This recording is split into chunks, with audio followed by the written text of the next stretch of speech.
কুরাইশ সর্দাররা ইসলামী আন্দোলনের চলমান বিস্তৃতি প্রত্যক্ষ করে ক্রমাগত জ্বলতে থাকে।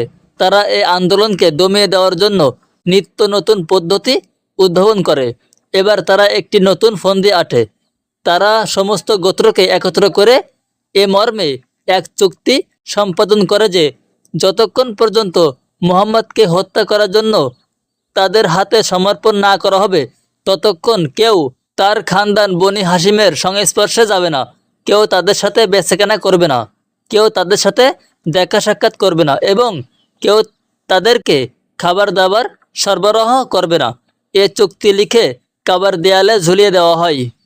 এবার বনি হাসিমের সামনে তখন মাত্র দুটি পথই খোলা থাকে, হয় রাসূলুল্লাহ সাল্লাল্লাহু আলাইহি ওয়াসাল্লামকে কাফিরদের হাতে তুলে দেওয়া হবে, তাছাড়া এ সামাজিক ও অর্থনৈতিক বয়কটে উদ্ভূত দুঃখ মুসিবত মেনে নেওয়ার জন্য তৈরি হতে হবে। আবু তালিব বাধ্য হয়ে এ শেষ পন্থাটি অবলীলাক্রমে গ্রহণ করেন এবং বনি হাসিমের অন্তর্ভুক্ত সমস্ত খানদান নিয়ে শাবে আবু তালিব নামে একটি গিরিদুর্গে আশ্রয় নেন। এ স্থানটি উত্তরাধিকার সূত্রে ছিল বনি হাসিমের মালিকানায়।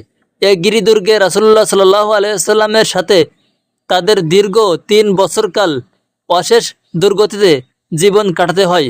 এ সময় কখনো কখনো তাদের গাছের পাতা খেয়ে জীবন ধারণ করতে হতো, এমনকি ক্ষুধার জ্বালায় শুকনো চামড়া পর্যন্ত তাদেরকে সিদ্ধ করে খেতে হতো।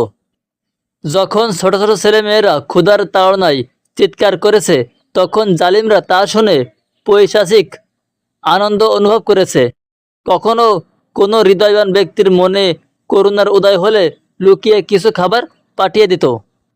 এভাবে ক্রমান্বয়ে 3 বছর বনি হাসিম গোত্র ধৈর্যের পরীক্ষা প্রদান করে।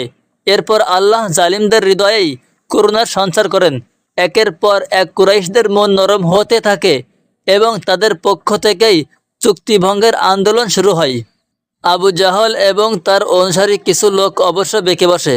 এমন সময় আবু তালিব উপস্থিত হয়ে বলল, হে আবু জাহল, আমি গতরাতে মুহাম্মদকে বলতে শুনেছি চুক্তিপত্রের সমস্ত লেখা পোকায় খেয়ে ফেলেছে, কেবল আল্লাহর নাম বাকি আছে। আবু জাহল বলল, এটা হতে পারে না। আবু তালিব বলল, এ কথা মিথ্যা হলে আমি মুহাম্মদকে তোমাদের হাতে তুলে দেব, সত্য হলে আমরা আর গুহায় থাকব না। এ কথার উপর ভিত্তি করে কাবা ঘরের দরজা খুলে দেখতে পেল আল্লাহর নাম ছাড়া সব চুক্তিপত্রই খেয়ে ফেলেছে। তখন কাফিররা লজ্জিত হয়ে চলে গেল। এদিকে আবু তালিব বনি হাসেব এবং অন্য মুসলমানদের নিয়ে পর্বত গুহা থেকে বের হয়ে আসলেন।